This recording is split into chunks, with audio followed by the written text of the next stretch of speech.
they say that our field of view, as far as we can see, is about 3 miles out or so. And if you watch the videos that people are putting all over Facebook and stuff, showing, sailboats and whatnot going out to sea, and it's true, the hull, it does disappear first. However, the vertical perspective never changes. I mean, if it's going over the curve of a ball away from you, then the vertical perspective should indicate that the top of the ship should start to lean away from you. The mast has to have the vertical perspective. If the hull has disappeared, and some of these ships are pretty big, I mean, you're talking like 30, 40 feet or so are disappearing.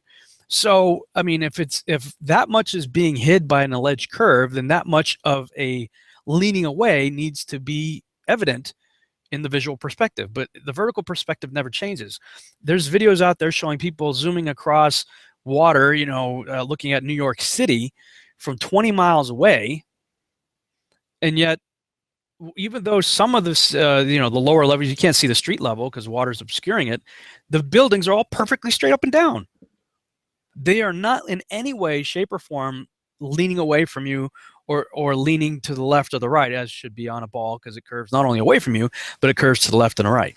When Joshua Nowicki took the picture of the Chicago skyline from 60 miles away, and it's not a mirage, okay? If we want to talk a mirage, let's talk about how the water is obscuring the hull of a ship, or how the water is obscuring the lower levels of buildings and the street level. If you've ever been driven in the desert, you can see this wavy, it looks like water on the road way up ahead.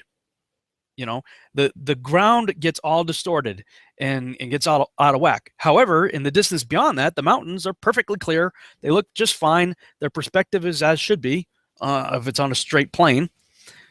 So we have an example as we're driving down. If you've ever driven through like Arizona or someplace like that, you've seen what I'm talking about. Up ahead, the surface is distorted due to the mirage.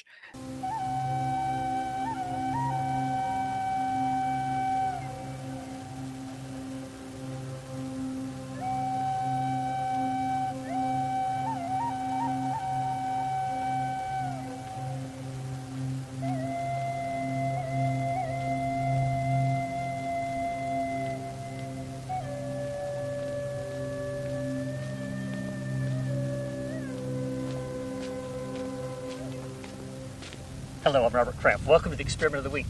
This time I'm out in the Mojave Desert, and we're going to talk about the science of mirages. Now, first off, look at all this white stuff around me. It may look like snow, but actually, if we taste it, it's salt. This is a salt flat from an old dried-up lake bed. The salt was washed down from the rocks and the hillsides. The lake dried up, left behind the salt, and over long periods of time of more and more salt being washed in, we get these nice flat salt flats. Now, if you look out across the salt flat on the other side, it looks like there's water there, but there's not. It's just as dry over there as it is over here. The reason it looks like water is because of something called a mirage. Mirages are caused by a difference in temperature. We've got cooler air here and warmer air down here. If I put one hand here and one hand here, I can feel a large difference in temperature from this hand to this hand. As the sunlight comes down and hits that warmer air, it bends.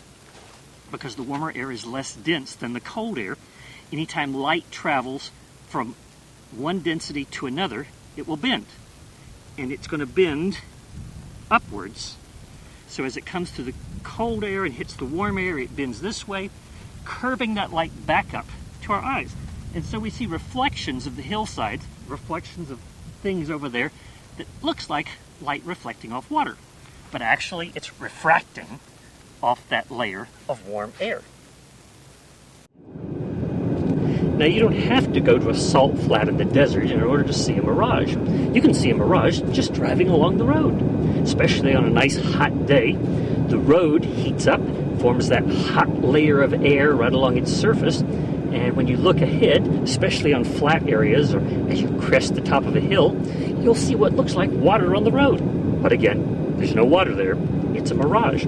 that layer of hot air is refracting the light, bending the light up to your eye, so that you see what looks like the reflection of the sky and the things above the road. It's actually not reflecting, it's refracting up to your eye to let you see a mirage. And I'm going to suggest that that's what we're seeing with the water, simply because in every single video that I've seen where somebody's looking across like the ocean or any body of water for a long distance, whatever is visible on the other side, whether it's a lighthouse, whether it's an entire cityscape, or whether it's a ship, the vertical perspective never changes. It's always perfectly straight up and down, which simply should not be the case if we're talking about a ball.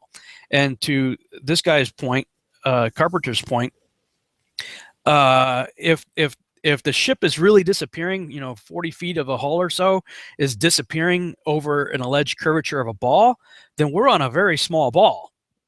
I mean, let that sink in, because the ship's, when you start to see the hull disappear, it's 3 to 5 miles away at the most when it goes out like that. So, I mean, if you're losing 20, 30, 40 feet at 3 to 4 or 5 miles away, then it's a very small ball.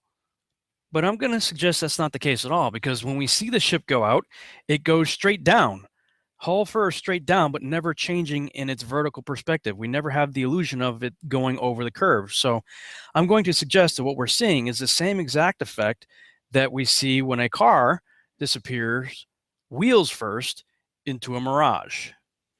I think that possibility is worth considering anyway.